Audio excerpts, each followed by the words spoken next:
Olá, queridos, bem-vindos mais uma vez ao nosso canal. Eu sou o Dr. Jefferson Neto e temos tratado de assuntos proféticos, logicamente à luz da Bíblia, como eu sempre tenho dito.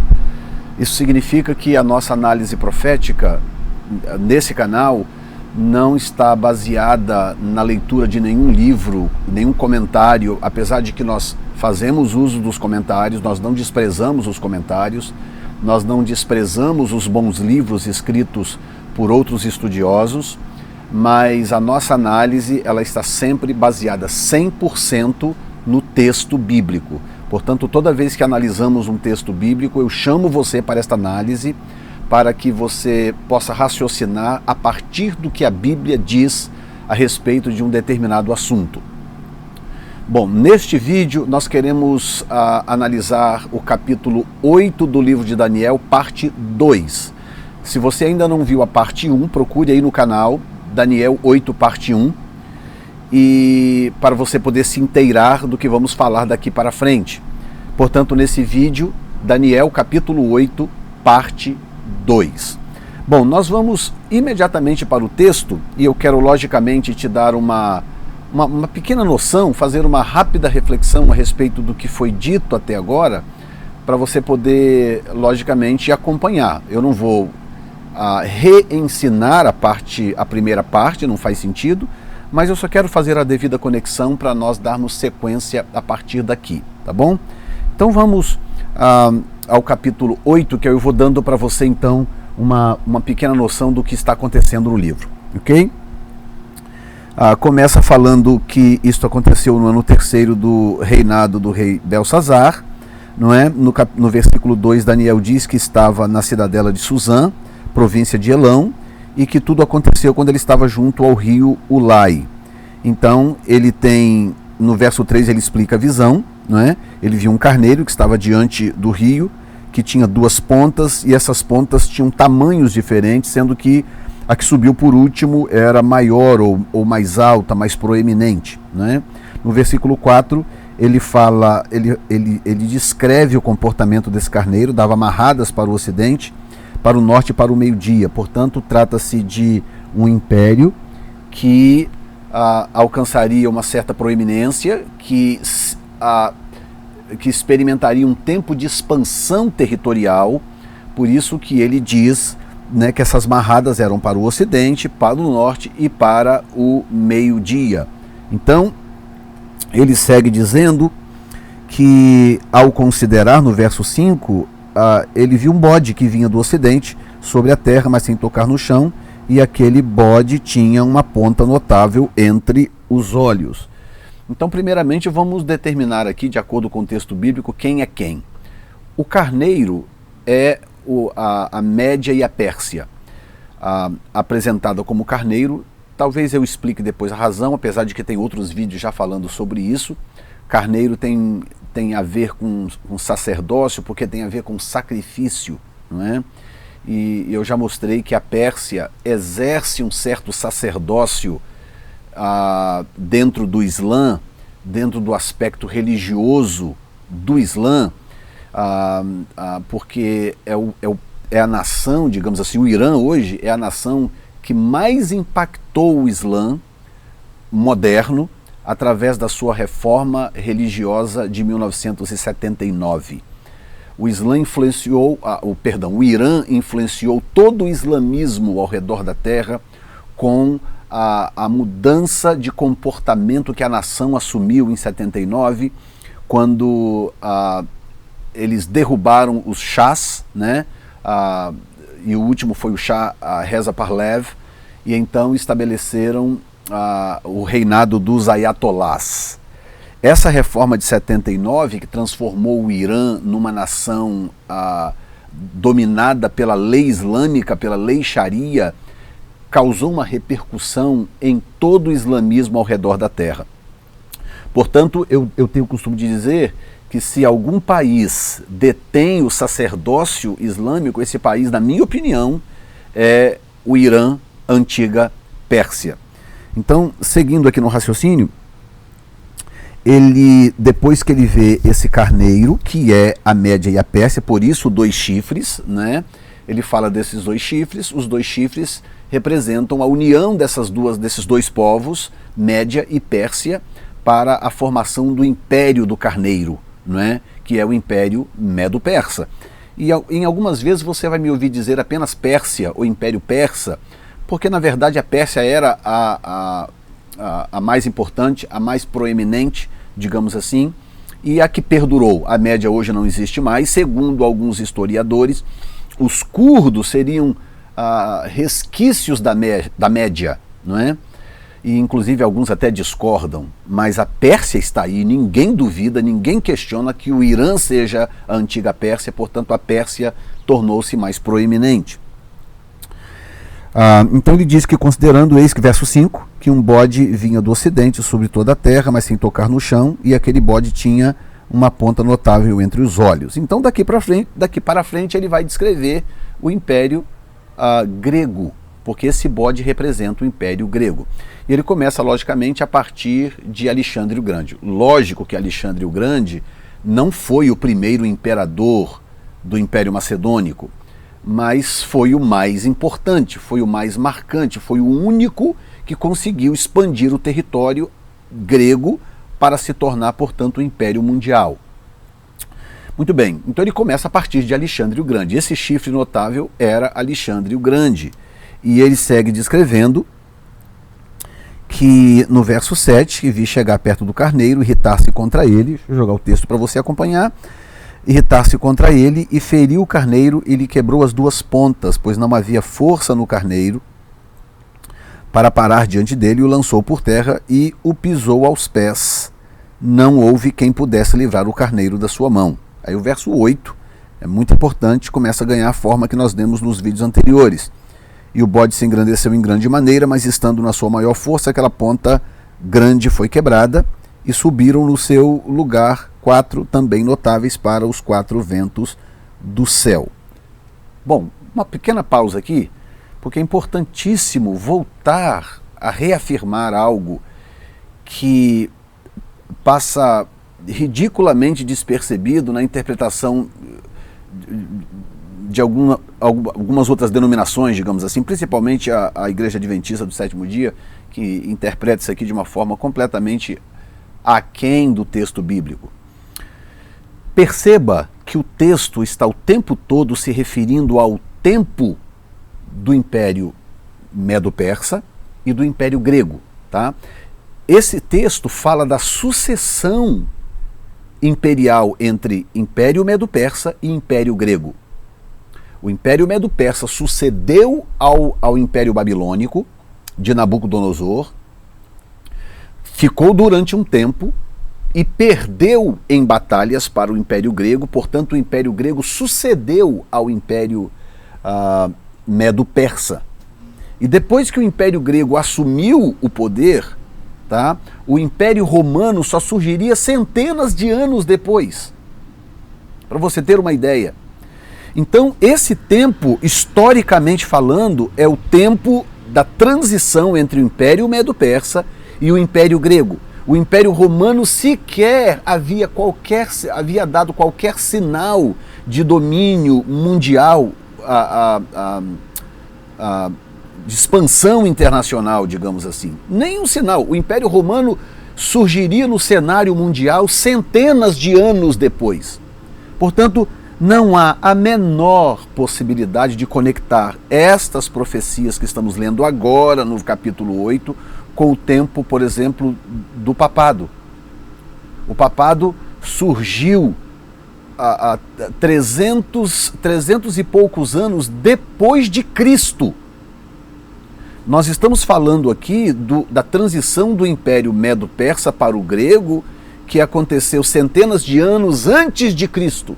Então, para você ter uma noção, entre esse tempo que estamos abordando aqui e o tempo do Império do surgimento da Igreja Católica, que aconteceu com a adesão de Constantino ao cristianismo, uma suposta adesão de Constantino ao cristianismo, ali acredita-se ter surgido, portanto, a tangente que deu origem à Igreja Católica. Portanto, o papado não pode ter existido antes do ano 300.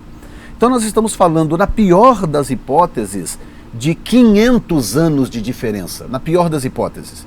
Porque estamos falando em torno de 200 e poucos anos antes do Império Romano, e estamos falando, portanto, não antes de Cristo, mas antes do Império Romano, e estamos falando de 300 e poucos anos depois de Cristo. Portanto, usando a minha memória, né, eu não tenho essas datas anotadas aqui, mas usando a minha memória, eu diria que estamos falando aí de um período aproximado entre 500 e 600 anos de diferença. Então, quando eu pego profecias como essas de Daniel e tento encaixar aqui o papado romano, por exemplo, ou mesmo o próprio Império Romano, quando eu tento encaixar aqui nessas profecias, eu estou forçando a profecia a se encaixar na minha interpretação, quando ela difere historicamente um tempo do outro em torno de quase 600 anos. Então isso é muito importante. Se a Bíblia é um livro tão preciso, profeticamente falando, como que a Bíblia deixaria um rastro, um buraco desse de interpretação histórica de quase 600 anos de duração? Isso não existe, ok? Então que fique muito claro que o texto está falando do tempo histórico da transição do Império Medo-Persa para o Império Grego, ok? Muito bem. Aí no verso 9 diz, e de uma delas saiu uma ponta muito pequena. De uma delas o quê? Do que o texto está falando? Ora, é só ler o verso 8. Tá? E o bode se engrandeceu em grande maneira, mas estando na sua maior força, aquela grande ponta foi quebrada, e subiram no seu lugar 4 também notáveis para os 4 ventos do céu. Ok, se o chifre notável era Alexandre o Grande, se esse chifre era Alexandre o Grande, então os 4 chifres que surgiram depois da queda do notável tem que ser os 4 generais de Alexandre o Grande. Tá? Lisímaco, Cassandro, Ptolomeu e Seleuco. Lisímaco, Cassandro, Ptolomeu e Seleuco. Muito bem, esses 4 generais representam esses 4 chifres que surgiram depois do notável, que era Alexandre o Grande. Muito bem, se esses 4 chifres aqui falam dos 4 generais de Alexandre o Grande, olha bem o que diz o verso 9, tá? O verso 9 diz assim, e de uma delas, deixa eu tentar dividir a tela aqui para você poder acompanhar juntamente comigo. Aí está.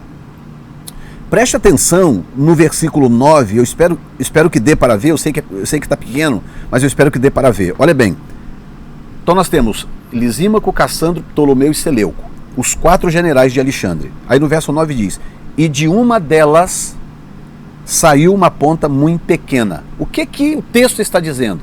O texto está dizendo que esta ponta muito pequena, ela tem origem num desses 4 territórios. De uma delas, Lisímaco, Cassandro, Ptolomeu e Seleuco. Ok, hoje, territorialmente, quais são essas áreas? Muito simples. Macedônia e Grécia, a Turquia, Iraque, Síria e Líbano e Egito, ok? Lisímaco, Cassandro, Ptolomeu, Seleuco e Ptolomeu, pela ordem, ok? Lisímaco, Cassandro, Seleuco e Ptolomeu. Então nós estamos falando de Império Macedônico e Grécia hoje, estamos falando de Turquia, Império Turco, estamos falando de Iraque, Síria e Líbano, e estamos falando de Egito. São essas 4 regiões hoje no nosso mapa que estão relacionadas com os 4 generais de Alexandre, Lisímaco, Cassandro, Ptolomeu e Seleuco. Então o verso 9 diz, de uma delas. Muito bem, só o verso 9, verso 8 e verso 9, por si só, já desmonta completamente a interpretação adventista de que o Papa é o chifre muito pequeno do versículo 9. Só esta explicação já desmonta completamente. Por que, pastor Jefferson? Porque o Império Romano, de onde surge o catolicismo, não surgiu de uma dessas 4 regiões. Esse detalhe que eu estou mostrando para você aqui é algo que os adventistas não conseguem explicar. O Império Romano é um império que surgiu independente dessas 4 áreas, porque o Império Romano não surgiu do grego. Lembrem-se disso. O Império Grego é o Império Macedônico. O Império Romano surgiu da Itália. Era um outro povo e um império que surgiu e se estabeleceu por si mesmo, pelos seus próprios méritos. Ele venceu o grego, mas ele não surgiu do grego. E esse chifre muito pequeno, que eu acredito ser o anticristo, e que eu também creio não ser o mesmo chifre pequeno do texto do capítulo 7, versículo 9, o chifre pequeno do 7 e 9 é um outro personagem. É um personagem que está para trás na história, eu creio. Você pode ler você pode assistir esse vídeo no meu canal quando eu analiso o capítulo 7. Se você não viu, termine esse vídeo e estude o capítulo 7.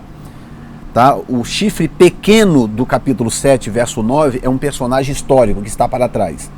E o chifre muito pequeno do capítulo 8, versículo 9, é um outro indivíduo. Esse é o anticristo do tempo do fim, porque o texto aqui conecta com o tempo do fim, enquanto que no capítulo 7 não há essa conexão.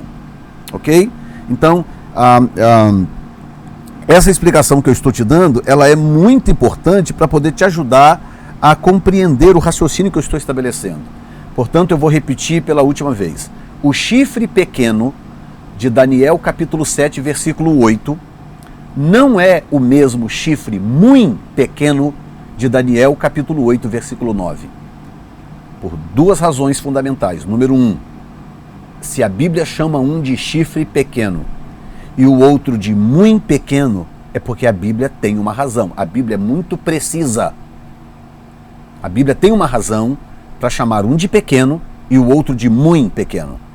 Número 2, Daniel 7, 8 não conecta o chifre pequeno com o tempo do fim, enquanto que Daniel 8, 9 o faz. Olha bem, verso 9, de uma delas, portanto de uma dessas 4 áreas, Lisímaco, Cassandro, Seleuco e Ptolomeu, saiu uma ponta muito pequena, a qual cresceu muito para o meio-dia, para o oriente e para a terra formosa, e se engrandeceu até ao exército dos céus, e alguns do exército e das estrelas deitou por terra e os pisou. Verso 11, se engrandeceu até o príncipe do exército, e por ele foi tirado o sacrifício contínuo, e o lugar do seu santuário foi lançado por terra, e o exército lhe foi entregue com o sacrifício contínuo por causa das transgressões assoladoras, e lançou a verdade por terra, fez isto e prosperou.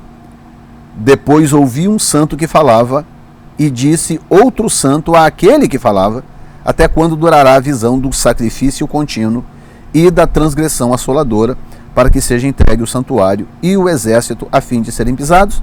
E ele me disse, até 2.300 tardes e manhãs, e o santuário será purificado. Muito bem.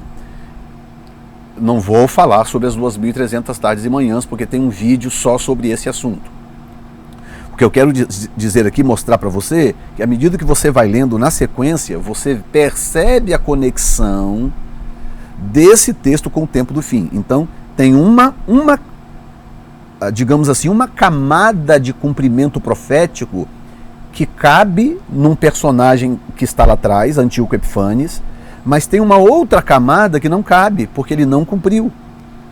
Inclusive o próprio Senhor Jesus dá essa deixa mais à frente, nós já falamos também sobre isso. Então agora nós continuamos aqui no verso 15, que diz, e aconteceu que havendo eu, Daniel, visto a visão, busquei entendê-la, e eis que se me apresentou diante uma como semelhança de homem, e ouvi uma voz de homem nas margens do Ulai, a qual gritou e disse, Gabriel, dá a entender a este a visão. Verso 17, e veio perto de onde eu estava, e vindo ele, fiquei assombrado e caí sobre o meu rosto, mas ele me disse, entende, filho do homem, porque esta visão se realizará, olha bem, no tempo do fim. Entende, filho do homem, porque esta visão se realizará no tempo do fim. Ponto. Há alguma dúvida de que o chifre muito pequeno de Daniel 8:9 é para o tempo do fim? Não, nenhuma dúvida, a não ser que você não acredite no texto. Se você não acredite no texto, não acredita no texto, você está inclusive assistindo o canal errado. Mude de canal. Agora, se você acredita no texto, então não há dúvida nenhuma de que o chifre muito pequeno tem a ver com o tempo do fim. Esta profecia tem a ver com o tempo do fim. Tanto a profecia, tanto a manifestação do chifre muito pequeno, bem como o fim da transgressão assoladora, ok? Enquanto que as 2.300 tardes e manhãs, você pode ouvir o vídeo depois, tem a ver com algo que já aconteceu no passado, ok? A interpretação das 2.300 tardes e manhãs é muito simples, sem complicação, sem forçação de barra, seguindo apenas o que diz o texto bíblico, ok? Muito bem. Versículo 18, que diz assim: E estando ele falando comigo, caí com o meu rosto em terra, adormecido. Ele, pois, me tocou e me fez estar em pé. E disse: Eis que te farei saber o que há de acontecer no último tempo da ira. Mais uma vez, dúvida zero de que tem a ver com o tempo do fim, tá? Não precisa forçar o texto, o próprio texto já fala por si mesmo, ok? Muito bem. Porque ela se exercerá no determinado tempo do fim. Aquele carneiro que viste com duas pontas são os reis da Média e da Pérsia. Aquele carneiro que viste com duas pontas são os reis da Média e da Pérsia. Portanto, também não há dúvida quanto a isso. Mas o bode peludo é o rei da Grécia. E a ponta grande que tinha entre os olhos é o primeiro rei. Quando o texto fala primeiro rei, não está falando primeiro rei em relação à história, mas primeiro rei em termos de proeminência. Então, esse rei é Alexandre o Grande, porque é o mais proeminente da história do Império Grego. Ok? Verso 22 diz: E ter sido quebrada, levantando-se 4 em lugar dela, significa que 4 reinos se levantarão da mesma nação, mas não com a força dela. Ok, aqui vai a pergunta. O Império Romano surgiu do Império Grego?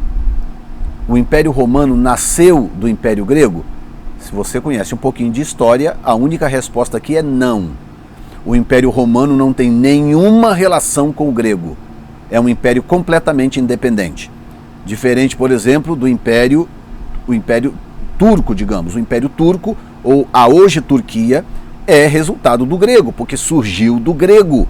Tá certo? Quando o Império Grego se dividiu em 4 regiões, ele deu origem a 4 novos impérios. O Império Macedônico, que continuou, o Império, pelos nomes, o Império de Lisímaco, o Império de Cassandro, que hoje é a Turquia, o Império de Seleuco, que hoje é Iraque, Síria e Líbano, e o Império de Ptolomeu, que hoje é o Egito. Então, esses 4 impérios, esses sim, são impérios oriundos do grego, mas o romano não. Então, como que eu vou forçar o cumprimento desse texto sobre o romano se ele não é fruto do grego? Está me acompanhando? Está entendendo o que eu estou explicando? Então, é uma forçação de barra, e uma forçação de barra absurda, porque ela não só trai o texto, como ela trai a história. E é isso que eu estou tentando consertar aqui nesta análise, para te mostrar que o texto não precisa ser forçado, basta ler o texto, deixe que o texto fale por si mesmo. A Bíblia é responsável por si mesma. Muito bem. Verso 23, mas no fim do seu reinado, quando os prevaricadores acabarem, se levantará um rei feroz de cara e será entendido em adivinhações, e se fortalecerá a sua força, mas não pelo seu próprio poder, e destruirá maravilhosamente, e prosperará, e fará o que lhe aprouver, e destruirá os fortes e o povo santo. Pelo seu entendimento também fará prosperar o engano na sua mão, e no seu coração se engrandecerá, e por causa da tranquilidade destruirá muitos, e se levantará contra o príncipe dos príncipes, mas sem mão será quebrado. Verso 26. E a visão da tarde e da manhã que foi dita é verdadeira, tu, porém, cerra a visão, porque só daqui a muitos dias se cumprirá. Então aqui vem a diferença, eu já falei isso em outro vídeo, mas apenas reforçando a diferença entre o que é para o tempo do fim e o que já está lá atrás na história. A visão das tardes e das manhãs já passou, porque o texto não diz que é para o tempo do fim. O texto diz que é para muitos dias, mas não para o tempo do fim. Portanto, essa já se cumpriu com Etíoco Epifanes, quando ele interrompeu o sacrifício no templo por 2.300 tardes e manhãs, exatamente. Tá? 2.300 tardes e manhãs significa 2.300 sacrifícios. Por isso que o texto fala do sacrifício contínuo. 2.300 sacrifícios. Um sacrifício à tarde, um sacrifício pela manhã. 2.300 tardes e manhãs, 2.300 sacrifícios. Ok? Muito bem. E eu, Daniel, enfraqueci e estive enfermo alguns dias. Então levantei-me e tratei do negócio do rei e espantei-me acerca da visão, e não havia quem a entendesse. Muito bem. Então eu quero que você veja, eu vou voltar lá atrás aqui para você poder ver algo interessante. Tá? No capítulo 8 diz: no ano terceiro do reinado do rei Belsazar.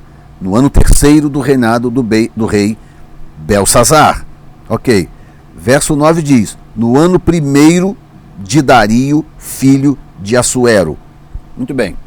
No próximo vídeo, nós vamos falar sobre o capítulo 9. E nós vamos mostrar, primeiro, que eles estão na sequência. Tá? Nem todo o livro de Daniel está numa sequência cronológica. O livro foi organizado, os capítulos foram organizados para facilitar o seu entendimento teológico. Mas alguns capítulos estão fora de ordem cronológica. Mas no caso do 8 e do 9, eles seguem a ordem cronológica. Tá? O fim do reinado de Belsazar é o início do reinado de Dario. Estou falando isto, há uma razão. Quando nós entrarmos no capítulo 9, você vai entender. Porque o capítulo 9 vem explicar essa parte que Daniel não entendeu. Preste atenção como termina o 8. Ok? Eu, Daniel, enfraqueci e estive enfermo alguns dias, então levantei-me e tratei do negócio do rei, e espantei-me acerca da visão, e não havia quem a entendesse. Então eu termino aqui esse vídeo, preste atenção. O que você vai ver no capítulo 9, no vídeo seguinte, tem a ver com o fato de Daniel não ter entendido a visão. A visão era complexa demais, ele precisava de ajuda para compreender. Então ele entra em intercessão, ele clama a Deus por entendimento, e então o Senhor envia um anjo que lhe dá a revelação das 70 semanas, que você vai entender no vídeo seguinte. Tá bom? Quero agradecer a você, Deus te abençoe. O meu desejo era poder, logicamente, digamos assim, gravar um vídeo por semana. Esse era o meu desejo. Mas infelizmente não é possível, o meu tempo é muito corrido e agora mesmo eu estou terminando uma pós-graduação em psicanálise. Eu sou psicanalista clínico e psicanalista didático e agora estou terminando uma pós-graduação. Isso toma muito tempo e por isso que eu andei sumido aí, mas eu estou voltando para gravar novos vídeos para você e a gente continuar analisando o livro de Daniel. Esse é um projeto que Deus colocou no meu coração e eu não sossegarei enquanto não terminar. Daniel e o Apocalipse analisados capítulo por capítulo. Tá bom? Obrigado, Deus abençoe a todos. Então voltamos no próximo vídeo, capítulo 9 do livro de Daniel.